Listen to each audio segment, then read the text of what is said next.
네, 오늘은 저번 시간에 이어서 우리가 대답을 어떻게 할 것인가 하는 문제에 대해서 같이 토론을 하겠는데요.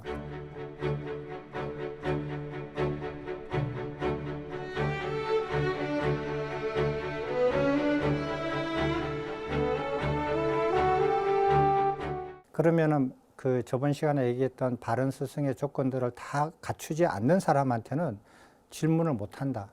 그럼 이 세상에 바른 스승이 하나도 없는데 그럼 아무한테도 질문을 못 하느냐? 이런 문제가 생겨요.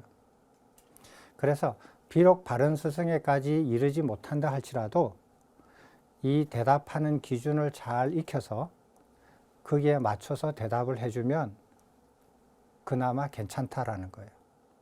됐습니까? 그래서 대답하는 기준들을 쭉 제가 뽑아서 이렇게 한번 제가 소개해 드릴게요. 내용은 아주 단순해요. 왜? 질문 자체가 단순하니까. 내용은 단순하지만 그거를 이렇게 실천할 때는 큰 이익이 있어요. 본인한테. 첫 번째요. 석가모니 부처님께서 왓지국의 수도인 외살리 수도 근처에 서쪽에 어떤 숲에 머무르시고 계실 때였어요. 그때 사리푸타라는 비구 스님이 그 외살리의 수도에 가서 이제 탁발을 하러 나갔어요. 탁발을 하러 나가다가 사람들이 쭉 모여가지고 뭐를 이렇게 누가 이렇게 얘기를 하는 거를 지나가다 들으셨어요. 그 얘기하시는 분이 누구냐면 그 지역 사람으로서 부처님한테 출가했다가 환속한 사람이에요. 포기하고 환속한 거예요. 그래서 사람들을 모아놓고 얘기했는데 사람들이 환속한 사람한테 물어보는 거예요. 너 가서 뭐 배웠니? 왜 환속했습니까? 거기서 무엇을 가르쳐 줍니까? 그리고 당신이 왜 환속을 했습니까? 무엇이 못마땅해서 환속했습니까? 진실이 무엇입니까? 이렇게 물어볼 거 아니에요. 궁금하니까. 거기에 대해서 얘기하는 것을 듣고 사리푸타 존자께서 이때는 아마 아랑가를 이루기 전이신 것 같아요. 사리푸타께서. 그래서 그 얘기를 듣고 이렇게 걱정이 돼서 석가모니 이제 탁발을 다 마치고 석가모니 부처님께 가서 말씀을 드려요. 도시에 나갔더니 이러이러한 일이 있어서 환속한 지 얼마 안 된 비구가 이렇게 다른 사람한테 석가모니 부처님에 대해서 얘기를 합니다. 라고 그 말을 전해요. 그랬더니 그 말을 전했는데 그 말에 일부는 사실이고 진실이고 일부는 거짓이에요. 이렇게 얘기하는 거예요. 근데 이제 이 출가해서 환속하신 분은 어떤 생각을 가지고 출가를 했냐면 자기는 신통을 배우고 싶었던 거예요. 신통에 대해서 좀 배우고 싶었는데 신통을 가르쳐 주지 않더라. 그래서 불만이 좀 있었고, 그리고 또 자기가 본인이 궁금했던 게 있는데 궁금했던 걸 안 가르쳐 주는 거예요. 부처님께서. 그래서 거기서 불만이 쌓여가지고 환속을 했어요. 궁금한 게 뭐냐 하면은 이런 거예요. 우주가 최초에 탄생할 때 빅뱅에서 탄생을 했는데 그게 사실입니까? 아닙니까? 이렇게 물어보는 거예요. 인간은 최초에 어떻게 생겨났습니까? 인류의 기원은 무엇입니까? 이렇게요. 하늘이 먼저 생겼습니까? 땅이 먼저 생겼습니까? 이런 게 궁금한 거예요. 이런 걸 석가모니 부처님께 여쭤봤더니 안 가르쳐 주는 거예요. 그래서 열받아가지고 환속했어요. 자, 이해됐죠? 상황이? 그래서 그 얘기를 듣고 석가모니 부처님께 말씀드렸더니 석가모니 부처님께서 그 말씀을 전해 듣고 사리푸타한테 설명을 해줘요. 맞는 말은 맞다. 그 부분적으로 맞는 말은 왜 맞느냐? 맞다. 그 사실이다. 그건 칭찬해요. 그 사람은 맞는 말을 다른 사람들한테 잘 설명해서 칭찬받을 일을 했다. 틀린 말을 했다. 틀린 말을 한 것은 환속한 그 사람이 화가 나서 석가모니 부처님을 폄훼하려고 화가 나서 어리석게 그렇게 말을 한 거다. 그 말이 사실이 아닌 이유를 하나씩 설명을 해요. 아주 차근차근하게 설명하면서 예를 들어서 설명하면서 그 예가 끝날 때마다 이 말씀을 하세요. 제가 경전을 읽어보면서 가장 두렵게 느껴진다라는 문구가 바로 이거예요. 이 문구예요. 한번 읽어보겠습니다. 사리부타여, 마치 여기 어떤 비구가 열애의 법을 바르게 이해하여 계를 구족하고 구차 재정을 차례대로 구족하면서 심해타가 더불어 해해타를 이루게 되어 모든 해타를 이루면, 그러면 스스로 최상의 지혜를 실현하고 열반을 성취한다고 나는 말하듯이, 이렇게 항상 말씀을 하셨어요.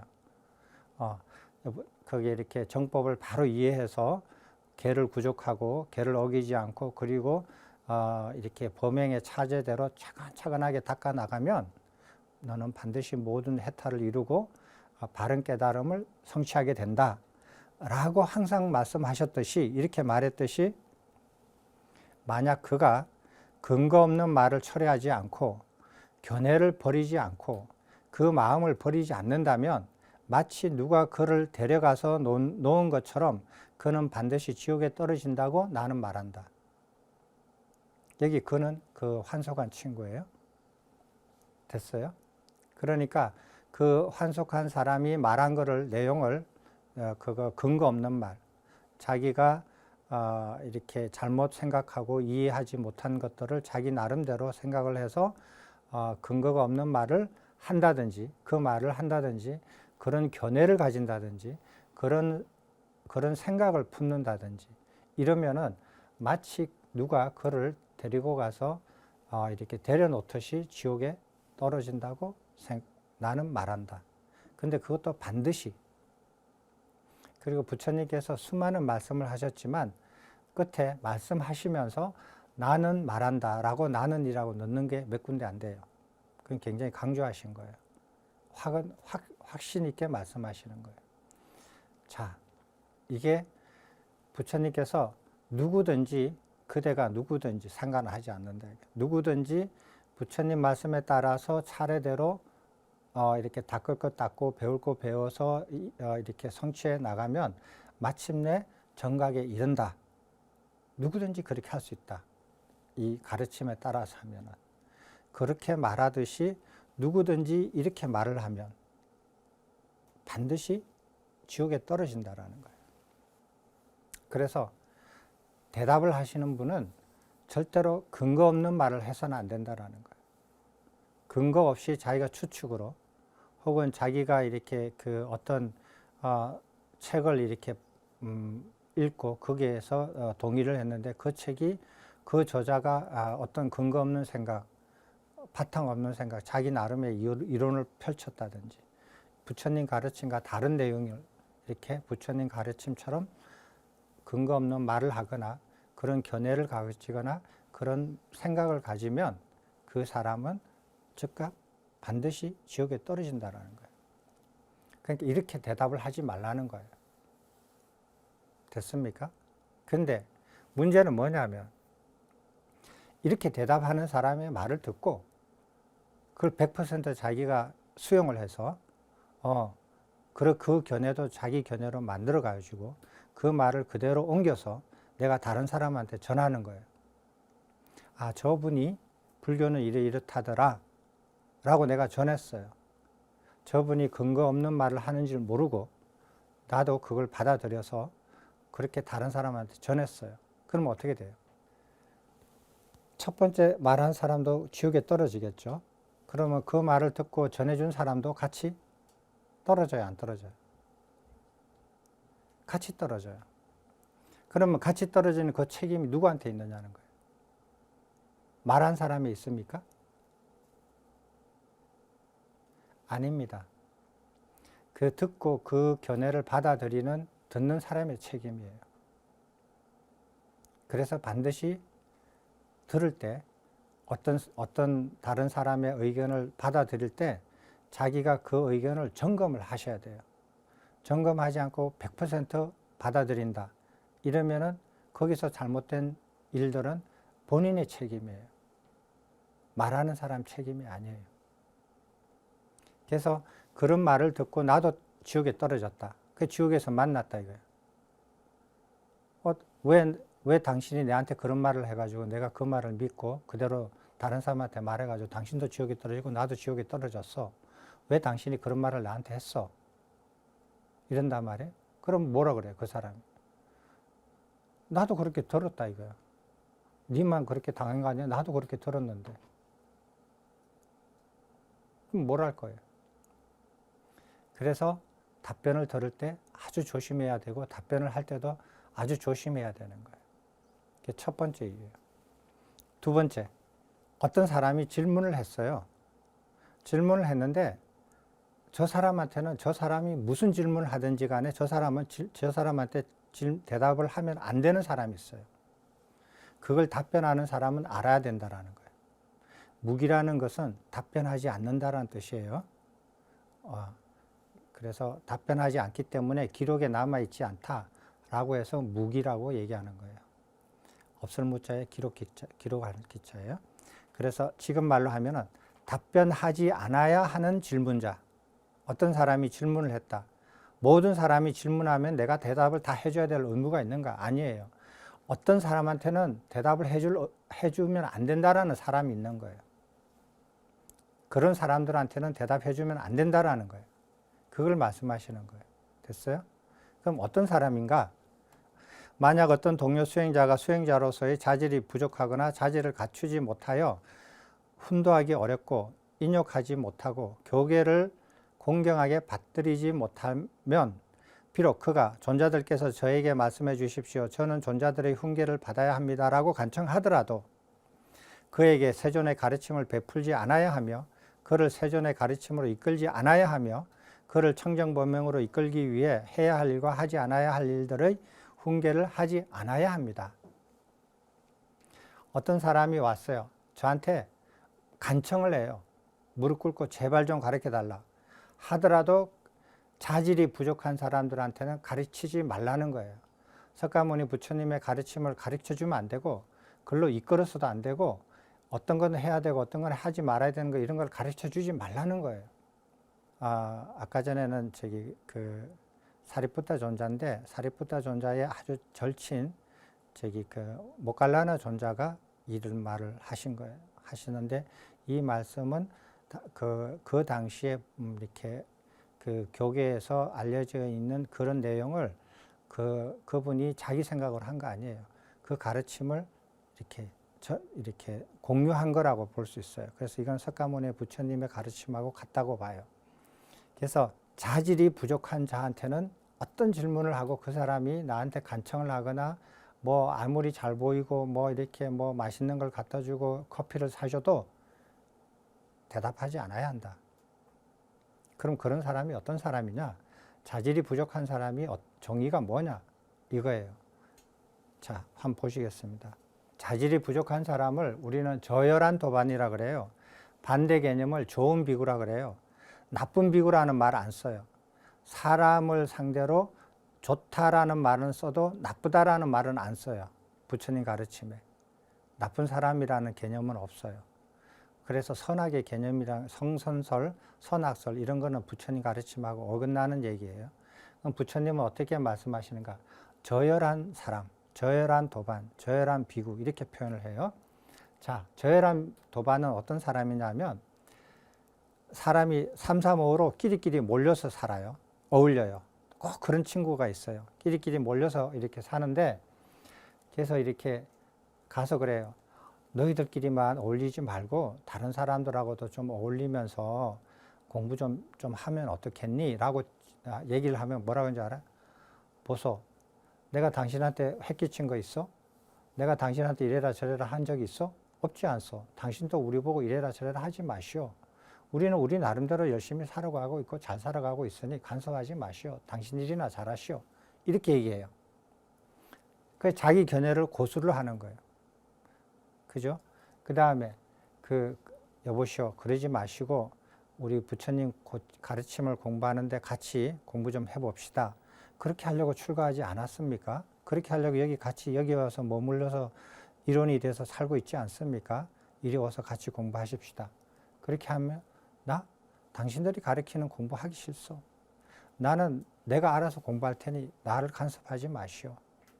이렇게 나오는 거예요. 그래서 수순하게 가르치는 것을 받아들이지 않아요. 그렇게 하고 또 그 사람이 이렇게 나는 부처님 가르침을 이렇게 생각합니다 라고 말을 해요. 그럼 옆에 있는 다른 사람이 그거는 부처님 가르침하고 좀 다른 내용입니다. 그렇지 않습니다. 부처님 가르침을 바르게 이해하면 그렇지 않고 이렇습니다 라고 얘기하면은 그걸 수용을 안 해요. 그거는 당신이 보는 견해의 부처님 가르침이고 내가 보는 견해의 부처님 가르침은 이렇소. 당신은 당신 갈 길 가시오. 나는 나 갈 길 갑니다. 당신은 당신의 길에서 부처님 가르침을 따르시고 보시오. 나는 내 견해로 내 부처님 그 가르침을 보고 따릅니다. 이렇게 얘기한단 말이에요. 수용하지도 않고 바르게 이해하지도 않아요. 이런 사람들을 저열한 도반이라고 해요. 특징이. 그러면은 아까 전에 했던 질문을 하지 않는 사람들, 하선 사람들 중에서 자질이 부족한 사람의 정의는 뭐냐는 거예요. 상세한 거는 이 경전에 들어가서 스스로 읽어보십시오. 근데 1번이 뭐냐면, 여기서 말하는 1번, 제일 첫 번째가 뭐냐면, 출가의 목표가 다르다라는 거예요. 그럼 출가의 목표가 무엇이 바른 출가의 목표가 되어야 하느냐? 모든 고통이 벗어난 열반에 이르는 것이 출가의 목표가 되어야 돼요. 이것이 바른 목표가 되어야 돼요. 자, 그 다음에 대답하지 않아야 하는 질문이에요. 질문이라고 해서 다 대답을 하느냐? 그렇지 않다라는 거예요. 질문을 해야 되는 대답이 있고 질문을 하지 않아야 하는 대답이 있어요. 그것을 설명해 줘요.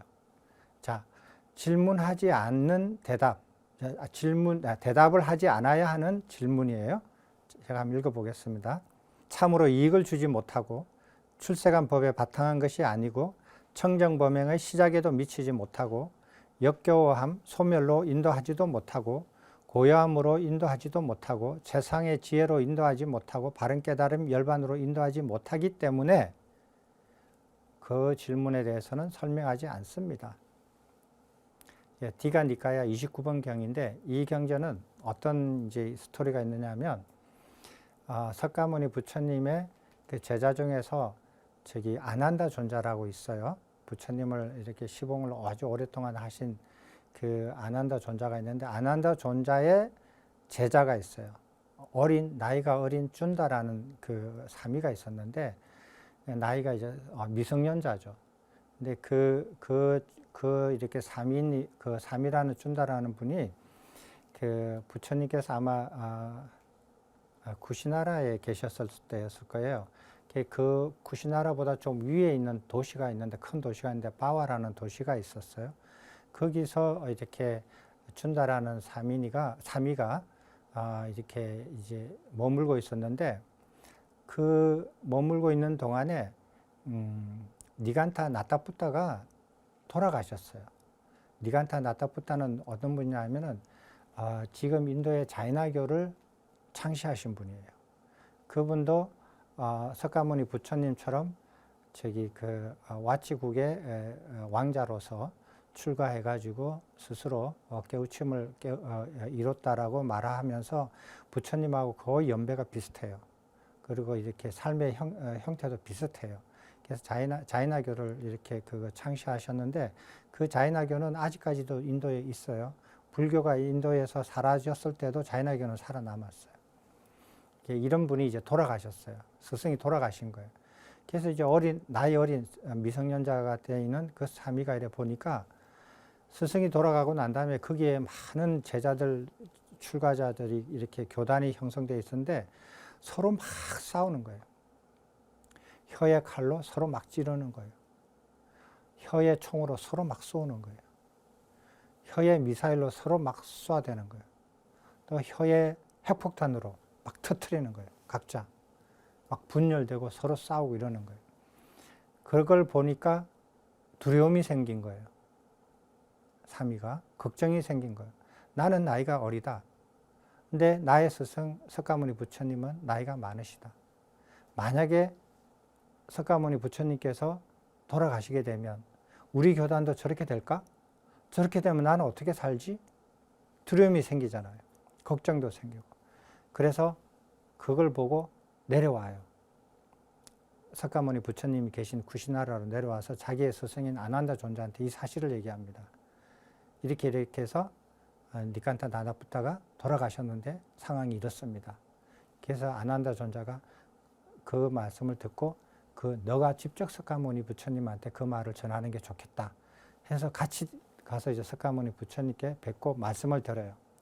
말씀을 드렸더니 석가모니 부처님께서 그 춘다를 위해서 아주 길고 상세하고 아주 이렇게 걱정을 해소하는 그런 구체적인 내용들을 아주 길게 설법을 하셔요. 그래서 스승이 돌아가셨을 때 비난받는 게 스승이 비난받는 경우, 법이 비난받는 경우, 제자가 비난받는 경우 다 분류해서 설명을 해주고 너는 이런 스승 밑에서 이런 법을 배워가지고 이렇게 닦으면은 스승이 돌아가시더라도 너는 비난받을 게 없다. 이런 설명을 해주실 뿐만 아니라 다른 외부에 있는 사람들이 왜 석가모니 부처님은 이런 질문을 하는데 왜 답변을 못 하느냐? 그 모르는 거 아니냐? 이렇게 그 춘다한테 누가 이렇게 막 다른 종교에 있는 사람들이 물어보면 너는 이렇게 대답을 해라 라고 가르쳐 주시는 거예요.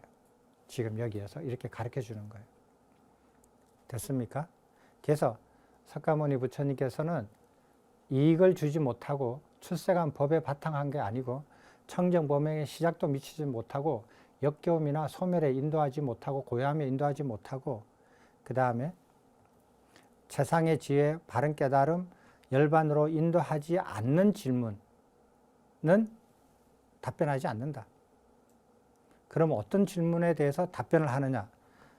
반대의 내용은 답변을 하죠. 이익이 되고 출세간 법을 바탕으로 하고 청정범행의 시작으로 인도하고 역겨움, 소멸로 인도하고 최상의 지혜, 바른 깨달음, 열반으로 인도하면 그러면 그 질문은 대답한다는 거예요. 됐습니까? 이 질문을 이렇게 얘기해줘. 그래서 이런 질문은 대답을 하는 질문이고 이런 질문은 대답을 하지 않는데 대답을 하지 않는 이유는 이러이러한 이유 때문에 대답을 하지 않는다. 라고 너는 설명해 주라. 라고 하신 거예요. 자, 한번 여러분은 이 글을 듣고 이 설명을 듣고 어떤 사람이 나한테 질문을 했어요. 그럼 내가 이거를 대답을 해야 되는 질문인지 답변을 하지 않아야 하는 질문인지 판가름 하시겠어요? 이 내용을 듣고? 어려우실 거예요. 여기서 이익을 준다라는 것은 무슨 이익을 말을 하예요? 경제적 이익, 아니면 명예를 더 높이거나, 아니면 권력을 더 공고히 하는 이익, 이런 거예요? 이런 이익이 아닐 것 같죠? 그런 이익 아니에요. 무슨 이익이냐? 부처님의 가르침이 뭐냐면은 지금 있는 인간들의 지금 있는 모습에서 벗어나서 더 나은 방향으로 나아가게끔, 그리고 그 나은 방향 중에서 최고의 정점에 있는 더 이상 더 나아질 수 없는 곳까지 나아가게끔 만드는 것이 석가모니 부처님의 가르침이에요. 그 절정에 있는 곳이 뭐라고 표현하냐면 열반이라고 표현을 해요. 됐어요? 그러면은 내가 지금 있는 현상에서 현재 상태에서 어떻게 해서 이 상태를 벗어나서 그 열반으로까지 나아가는데 조금이라도 도움이 되는 것은 이익을 준다라고 그래요. 그걸 유익하다라고 얘기하고 이익을 준다라고 해요. 근데 거기에 아무런 상관이 없거나 이익을 주지 않으면 그건 이익이 없다라고 얘기해요. 유익하지 않다라고 얘기해요. 어떤 사람이 내한테 돈을 100억을 준다. 그러면 그 100억이 내한테 이익이 되느냐 안 되느냐. 세속적으로는 엄청난 이익이죠. 그렇지만은 열반에 나아가는 데는 아무런 이익이 되지 않는다. 유익하지 않다라는 거예요. 그래서 그 기준이 분명해요. 그 기준이. 자, 그런데 이렇게 해서 또 답변을 하는 게 아니에요. 답변하는 시기가 있어요. 시기를 잘 알아야 돼요. 근데 어떤 사람이 와서 이렇게 물어봐요. 스님, 100년쯤 후에 일본이 바다에 완전히 깔았는데 그게 사실입니까? 사실 아닙니까? 이렇게 물어봐요. 30년 후에 남한과 북한이 통일이 된다는데 그게 사실입니까? 아닙니까? 이렇게 물어봐라. 누가? 그런 거에 대해서 어떻게 이제 얘기를 하느냐. 만약 과거나 현재나 미래나 어떤 사실에 대해서 옳지 않고 이익을 줄 수 없다라고 여기면 봐요. 옳지 않고 이익을 여기 이익은 아까 그거예요. 즉 열반에 가는데 도움이 되는 것을 이익이라 그러고 그렇지 않는 것은 상관없는 거예요. 과거나 현재나 미래의 어떤 사실에 대해서 물어봐요. 사람이. 근데 그게 옳지 않고 이익을 줄 수 없다고 여기면 대답하지 않아야 한다. 근데 그것이 사실이고 옳다고 하더라도 이익이 아니면은 설명하지 않는다. 됐습니까? 근데 그것이 사실이고 옳고 이익을 줄 수 있더라도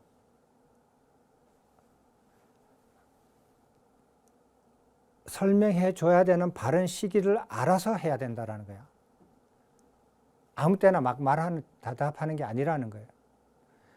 반드시 대답을 할 때는 바른 시기를 알아서 대답을 해야 된다는 거예요.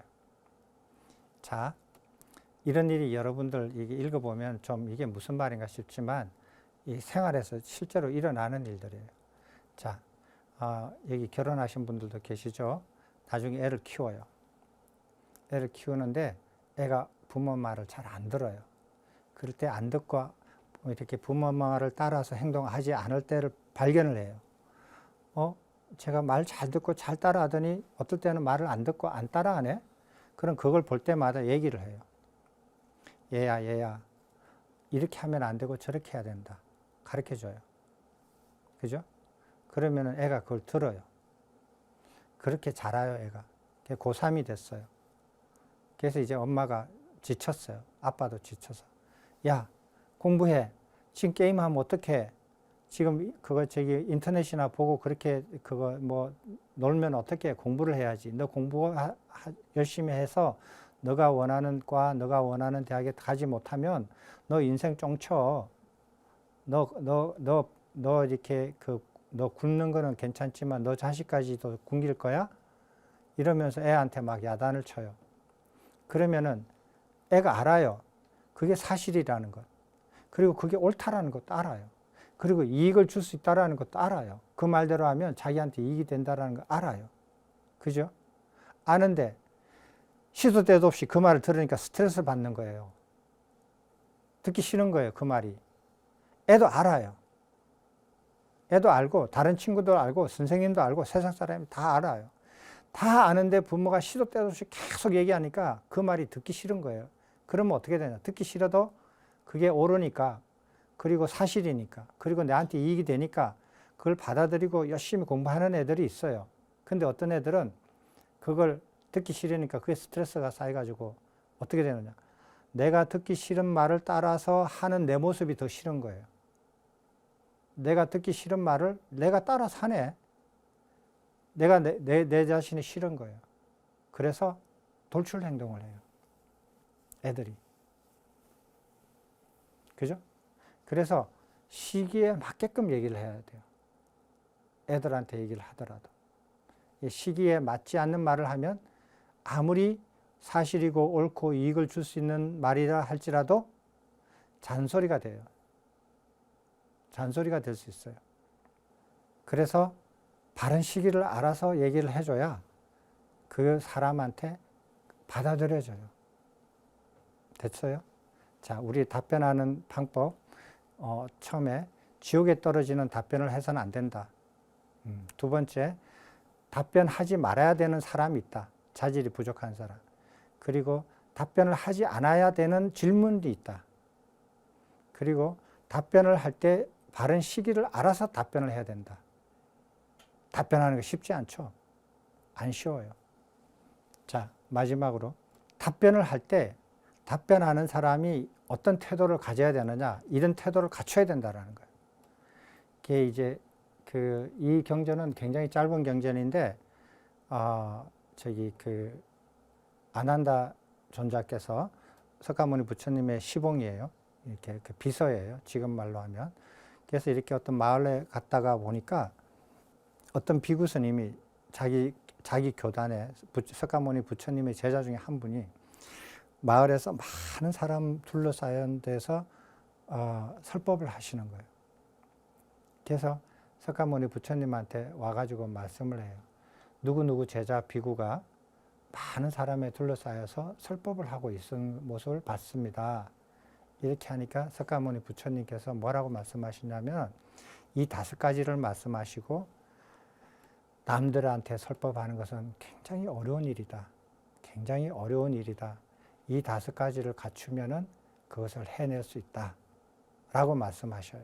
그 5가지가 뭐냐? 기초적인 가르침부터 시작하여 높고 미묘한 가르침까지 빠짐없이 차례대로 설법하며. 자, 이건 뭐냐면은 요즘 말로 말하면 기초부터 차근차근하게 가르쳐서 고급반까지, 초급에서 고급반까지 계속 차례대로 가르쳐야 된다 이거예요. 당연한 말씀이죠. 그리고 2번째, 가르치는 내용에 대해서 그 의미와 속뜻을 전체 법의 구조 속에서 드러내면서 설명해야 된다. 전체 법의 구조를 전체를 다 알고 난 다음에 부분을 설명할 때 그 전체를 파악하는 데 도움이 되는 방식으로 그 부분을 설명해야 된다라는 뜻이에요. 근데 전체는 모른 채 그 부분 하나만 알고 그 부분 하나만 전달하겠다라는 마음으로 계속 그 부분 하나를 계속 설명을 하면 그 부분만 알아들어서 도움이 될 것 같지만 그건 도움이 안 된다라는 거예요. 그죠? 왜? 그 부분이 전체와 연계될 줄을 모르고 연계할 줄을 모르고 그 부분만 계속 반복적으로 설명을 하거든요. 그래서 여러분들이 이렇게 어떤 분들의 강의를 들어보면 그 분이 좋아하는 건 내용만 계속 반복적으로 해요. 그것만 재미있게 능숙하게. 그분이 자기가 좋아하든 좋아하지 않든 전체 내용을 커버하려고 하지 않고 그분이 좋아하는 내용만 계속 반복적으로 가르친단 말이에요. 이런 사람은 설법하는 바른 태도를 갖추지 않는 사람이다 라고 아셔야 돼요. 그리고 어떤 분은 자기는 차원이 높다 이거야. 나는 아주 높은 경지를 성취한 사람이기 때문에 이렇게 가르칠 때 최고의, 그러니까 고급반만 가르치는 거예요. 계속. 제일 높은 경지에 있는 깨달음만 계속 설명을 하지 기초를 설명한 적이 없는 거예요. 이런 사람은 설법하는 바른 태도를 갖추지 않았다라는 거예요. 기초부터 제일 높은 단계에 있는 것까지 차근차근하게 설법해야 된다라는 거예요. 설법을 할 때는.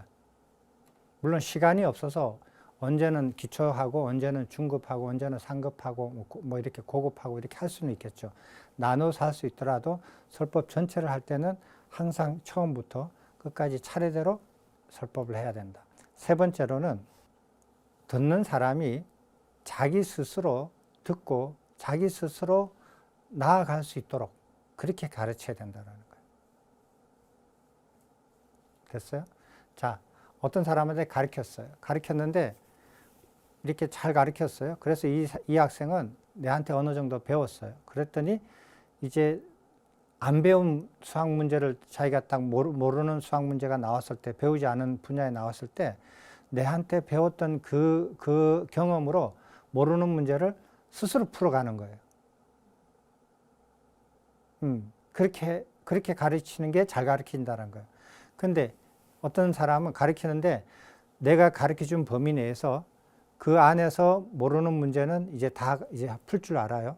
근데 그 범위를 벗어나면 새로운 문제를 만날 때마다 내한테 와서 물어보는 거예요. 이건 어떻게 됩니까? 이거는 죽을 때까지 와야 될 거 아니야. 그럼 내 죽고 나면 어떡할 거예요? 그렇게 안 가르친다라는 거예요. 그래서 아주 좋은 대학 같은 데는 그런 능력을 가르치지, 그런 경험을 쌓게 하지, 이렇게 교과서에 있는 그 지식 내용만 전달해 주는 건 안 해요. 그것도 물론 잘하지만. 왜? 그 지식은 도서관 가서 언제든지 찾아볼 수 있거든요. 그러나 자기가 배워보지 못하고 경험해보지 못하는 것들을 해결할 수 있는 능력은 그런 거를 가르쳐 줘야 되잖아요. 그럼 걔가 대학교를 졸업해 가지고 어디 가서 뭘 하든지 간에 자기 힘으로 자기가 하고 싶은 걸 해 나갈 수 있는 사람이 되는 거예요. 그런 식으로 가르치라는 거예요. 됐죠? 근데 여러분들도 이렇게 평생 이렇게 선생님들이 많은 선생님들을, 다양한 선생님들을 겪어봤겠지만 그런 선생님이 드물어요. 다 자기한테 의존하게 만들어요, 사람들이. 근데 사회에 나가면 더 많은 사람들이 그래요. 더 많은 사람들이 자기한테 의존하게만 만들지, 자기한테 의존하게 하면서 뭐를 가르쳐 주지, 자기한테 다 배워서 자기를 벗어나서 마음대로 자기 뜻대로 펼쳐나가게끔 가르쳐 주시는 분은 훌륭하신 분이에요. 드물어요. 그래서 여러분들도 사회에서 뭐를 배우든지 간에 이런 분들을, 이런 태도를 갖추신 분들한테 배우는 게 자기한테 굉장히 큰 이익이 돼요. 네 번째는 이렇게 대답을 하는데 대답하는 목적이 생활 필수품을 내가 구하거나 재물을 얻고자 하거나 그걸로서 내가 명예를 구하고자 하는 그 의도로서 가르친다라는 거예요. 그런 사람은 안 된다라는 거예요. 간접적으로나 직접적으로 그 설법하시는 분들이 원하는 것을 말을 해요. 그거를 갖다 주면 더 잘 가르쳐 주겠다. 다른 사람 없는 데서 다른 사람 모르는 것을 더 가르쳐 주겠다. 이러는 방식으로 은근하게 사람들한테 그렇게 빌미를 줘요. 그런 걸 이렇게 많이 듣다 보면은 저렇게 하시는구나라는 걸 언뜻 이렇게 느끼실 때가 있을 거예요. 그런 사람들은 설법하는 바른 태도를 갖추지 않는 거다라는 걸 아셔야 돼요. 그 다음에 설법을 할 때 나 자신이나 다른 사람을 경멸하거나 무시하면서 한다는 거예요. 어떤 사람이 그래요. 이거는 우리가 이렇게 그 정치 선거할 때도 그런 거 많이 보죠. 나는 제일 이렇게 그거 훌륭한 정치인이고 내 말고 다른 사람은 세상에서 그렇게 나쁜 정치인이 아닐 수가 없어요. 그렇게 이렇게 상대방을 멸시를 하면서 자기를 이렇게 칭찬하면서 얘기를 해요. 그런 사람은 바른 태도가 안 갖춰졌다라고 하는 거예요. 근데 그게 먹히는 세상은 어떤 세상이에요? 그게 먹히는 세상은 바른 세상이 아니에요. 바른 세상에서 살고 있지 않다라는 거예요. 그렇게 먹히는 세상은. 자, 이러한 5가지를 내면에 확립한 후에 다른 사람에게 법을, 답변을, 질문을 설명을 하고 가르쳐야 한다라는 거예요. 이 5가지. 자, 이 5가지를 가르치지 않으면 어떻게 되냐. 법을 순차적으로 설하지 않는다. 그 다음에 전체를 파악하지 않는 채 어떤 부분만 반복적으로 계속 설한다. 그 다음에 사람들한테 설득시키고자 계속 설득하려고 하는 거 있어요. 그래서 사람들한테 세뇌시키는 거 있어요. 반복적으로 계속 사람들이 쉽게 세뇌가 돼요. 그거 나는 세뇌 안 될 것 같죠? 그죠? 안 될 것 같지만 세뇌가 굉장히 잘 돼요, 사람들이. 생각보다. 2천만 명이 세뇌가 돼요, 한국 사람들이. 북한에 있는 사람들이. 그 사람들은 태어날 때부터 계속 세뇌를 시켜요. 그럼 세뇌가 돼요. 세뇌가 안 된 다른 사람들을 만나보면 충격을 입죠, 그 사람들이. 세뇌가 쉽게 돼요, 생각보다. 세뇌를 하거나, 그 다음에 강요를 해요. 이렇게 말을 하면서. 이렇게 하는 것은 그릇된 태도다. 판별을 합니다. 그 다음에 생활 필수품이나 재물이나 명예를 얻고자 계속 설하면서 그런 뉘앙스를 자꾸 풍겨요. 계속 풍기는 거예요. 난 이게 필요한데 이거 갖다 주라고 이렇게 내가 원하는 것을 자꾸 이렇게 넌지시 계속 얘기를 해요. 그 다음에 타인을 이렇게 막 멸시를 해요. 자기를 계속 이렇게 칭찬해요. 그런 방법으로 사람이 계속 설한다. 이런 사람들한테서는 이렇게 질문을 하면은 이렇게 답변을 하는 사람들한테는 귀를 기울이지 말아야 한다. 됐습니까? 근데 이런 사람들한테 귀를 기울여 가지고 세뇌되거나 설득되거나 강요받아 가지고 자기가 행동을 취해서 행동을 옮겨 가지고 자기한테 크다란 해가 생겼다. 손해가 생겼다. 누구 책임이에요? 본인 책임이에요. 당사자의 책임이에요. 그래서 이런 판단 기준을 보고 이런 사람들한테는 귀를 기울이지 말아야 한다라고 말씀하신 게 석가모니 부처님의 가르침이에요. 네, 그래서 오늘은 답변을 어떻게 하는가, 이 답변을 하는 사람이 답변하는 것을 제대로 갖춰서 했는지 안 했는지를 이렇게 봐야 되는 거예요. 그 답변을 듣는 사람 입장에서는. 그래서 그 답변을 듣고 자기가 수용할 건지 말 건지, 수용을 해서 그걸 행동할 건지 안 할 건지, 그 모든 책임은 듣는 나한테 있기 때문에 내가 그것을 반드시 알아서 그 답변을 듣고 수용할 건지 말아야 할 건지를 결정해야 돼요. 그리고 거기에 대한 가르침은 오늘 이렇게 소개해 드렸습니다. 그 내용이 의심스러우신 분은 저기 인용해 있는 경전이 다 밝혀져 있으니까 가서 집에 가서 확인해 보시면 되겠어요. 다음 시간에는 그러면 어떻게 듣느냐는 거예요. 듣는 사람은 어떻게 듣느냐. 그거에 대해서 논해 보도록 하겠습니다. 오늘 이것으로 마치겠습니다.